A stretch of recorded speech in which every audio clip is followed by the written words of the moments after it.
Morning, everyone. Morning. So Ben's actually my brother. That was why that joke was supposed to be funny.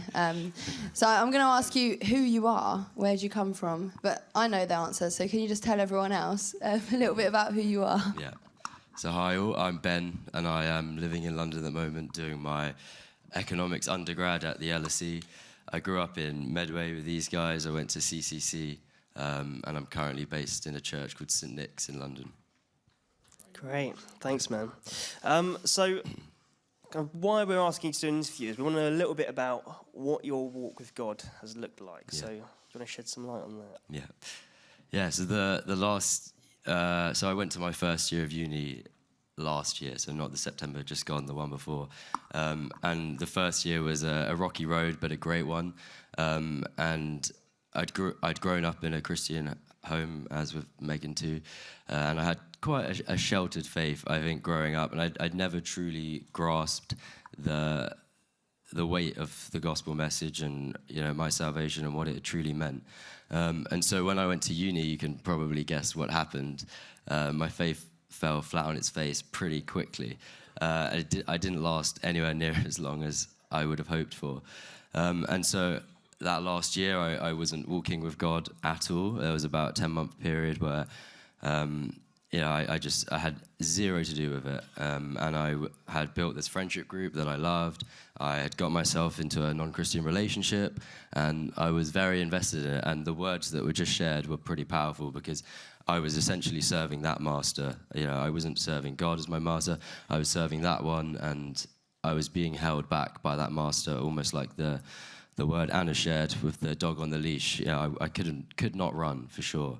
And so that was going on for about 10 months. And a funny story for you, I was here a year ago at Sent, and I came with my mum, and I sat right at the back there. We came in late. And the first session, I was about 4 months off the back of no relationship with God. And I just, you know, looking back, I know it was conviction, but I was sat there and I couldn't even make it through the first session. I left with my mum, and I said, like, it just feels weird. I feel out of place. My heart doesn't feel right. I knew what I was doing back home, and I was so torn between the two.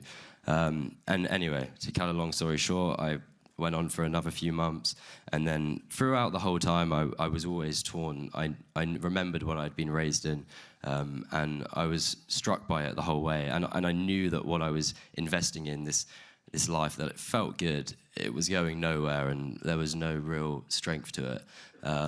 And around July, I was particularly struck by what was going on and in the world, and I looked around, I saw a lot of, I saw how fragile the world was and what I was putting my hopes in, and I was struck by this, and I realized I needed something more stronger to put my trust in.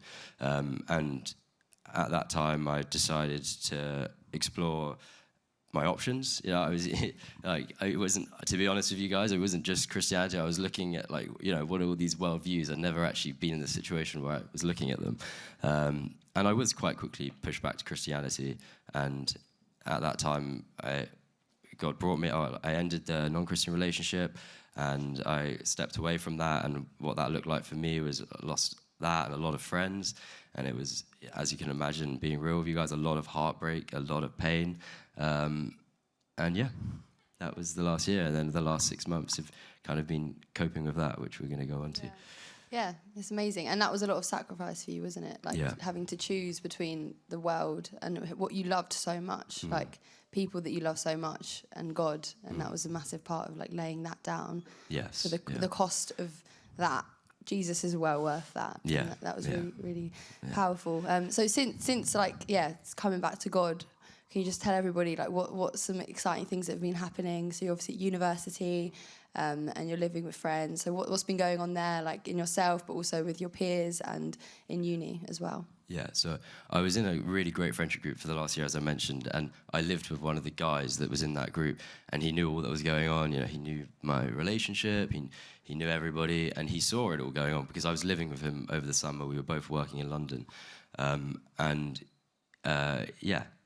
basically he saw me in my rough spots. He saw me going through it, and it was an absolutely amazing 6 months with him that followed. In the time he was I didn't know it, but I found out later he was particularly struck by what had been going on in my life just through witnessing it. And there were a few nights, especially in the week after it all happened, where he would ask me, like, I would go out on some prayer walks that week, and he would ask me, we'd get back from work later, what are you doing? Like, he was a bit worried I was gone for a few hours every night. And I said, like, I'm going to pray for you guys and her. And he kind of just smiled and said, well, like, wow, and then goodbye, and I left the door. But it was like, you know, now that I know and I talked to him, those things struck him quite a lot. And to cut that long story short, so I don't go on for too long, but in the months that followed, I ended up doing Bible study with this guy. He wasn't a Christian, and I lived with him, so it was day by day. Every day we'd had a lot of late night chats about theology, and he was very interested. And he spoke to my dad on Zoom. He wanted to have theology chats, and I linked him up with a guy at home church because he wanted to debate him about theology. And essentially it ended with this guy. He would now call himself a Christian, and it's amazing to see. And I get to live with him for the next couple of years, which is amazing. And then another quick blessing that has happened since then, one of the girls that I was friends with, she's a Christian, and when it kind of happened, I lost a lot of these friends. She was kind of part of that group that I lost, and it was really sad for me. And she too was in a non-Christian relationship for the last 4 years, so a lot longer than me.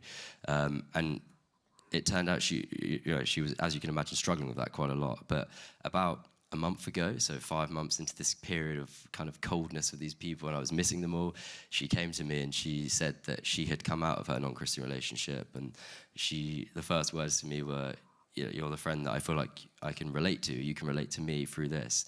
And for me at the time, given that all that had happened, that meant so much, because I'd been almost felt like I was by myself out there, and her coming back to me and saying, she was struck by what happened. She's done the same thing, and how amazing it is that now 2 of us are living fully for God out of this leash that was holding us back was really amazing.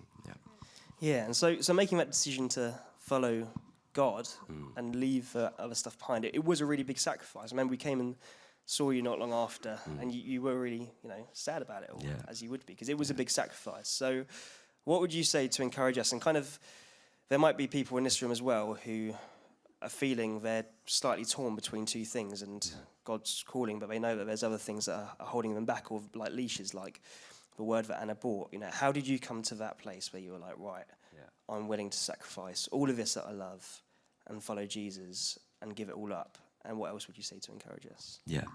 So I think there's 2 things I would say, is that firstly, be encouraged by what has happened for me. I've had a lot of answers to prayer in the last 6 months, and you won't have to go far in this room to find a lot of people that have had answers to prayer. And so that's great, like, be encouraged by that. And God does answer our prayers for sure. But to be real with you all, there's a lot of prayers that, then they haven't been answered, and I won't know if they will be answered ever until they do. And that was something that I've learned the most over the last 6 months, is coping with that and going about that. And just a quick side story around that. In the kind of the period of what felt like grief at the time, there was a song that I would listen to a lot, you might be familiar with, called It Is Well, like a kind of modern remake of It Is Well of My Soul. And I would just listen to it, and it would be quite special to me. It would help me through, it would bring me peace. And I decided just one day, it's a pretty cool song, let me look into the back history of it. And I was struck by the story of it, and I wanted to share it with you today. It was written by, some of you might be familiar with it, was written by a man called Horatio Spafford, the original hymn. And he was a wealthy businessman in the 19th century, and he lost most of his wealth in the Great Chicago Fire. And in the years that followed, his family, he had 4 daughters, it was Christmas time, and he sent them on a ship from the US over to Europe, and he was going to follow them in the few days that came. And on their way, their ship crashed, and the 4 daughters all died, and his wife was with them, and she survived. And on his way, a few days later, to go and visit his grieving wife, he went over the same spot where their ship had crashed, and the captain brought him in and told him this is where it happened. And that was where he wrote the words, when peace like a river attendeth my way, when sorrows like sea billows roll, whatever my lot, thou hast taught me to say, it is well with my soul. And I remember at the time, I was like, wow, what powerful words. But also, given the context of what he's gone through, like how powerful and striking that is. There's no good in comparing our sufferings. What I went through is nothing compared to him, but what he went through is nothing compared to, I'm sure, some people in the world today. But still, there's a consistency in the truth that he knew and was declaring, and we can all find peace in that. And I think the biggest thing that I took away from that is the timing of when it happened. And that's what I wanted to get onto, is that he wrote that right in that moment, like when it happened. He hadn't been praying to God, oh God, bring me back my kids, or can I have more children? And he had all these prayers. He hadn't even done that yet. He hadn't even got around to that, and he hadn't even given time for God to answer his prayers following on from that suffering. And so I thought, well, what has this guy got? Like he's found peace, and God hasn't even done anything for him following on from this tragedy. And that's when I realized that I needed to find peace in what God has already done for me, not what he is going to go on to do following on from the sacrifice that I made. And so I'd encourage a lot of you, if there's something that is holding you back, that the leash, that whatever it is, and it can be big or small. It doesn't have to be, it could be a bad habit that you have. Don't sacrifice it thinking, what is my way? Oh, I know I hope that God's gonna give me this, which is better down the line. Sacrifice it knowing that God has already given you something better, and that is what you're giving it up for. And I don't want to push you away from having prayers and hoping that God will answer them, because that's also pretty cool, and God does do that. But there is something powerful in just finding peace in what God has already done. And building up with that. Amen. Thank you, Ben. Yeah. Thank you for sharing that. It's encouraging, so encouraging to hear. And we know there's lots going on as well in university. We don't have time to share about that. But yeah, for all those that are in uni, I'm sure there's a lot of you, like there's CUs and stuff. I know you've got a lot going on, and I'm sure there's CUs happening where you are. Get involved. Like there's people seeking. You were telling us last night the amount of people that are asking, the amount of guys that are seeking. Like it's happening. Our generation are asking questions. So we are the ones to tell them. We are the ones that have already found it. So be encouraged that people are looking. Tell them, share it with them. Don't hold it to ourselves. They want to know. So, thank you, Ben. If I could add one thing, if any of you are struggling with something now, you feel like you've got that, something holding you back, please come chat to me. I'd love to chat to you. I can go into more detail and hopefully help you. A year ago, I told you where I was, and to see what God's done in the last year has been amazing. And I'd love to encourage you. Thank you all.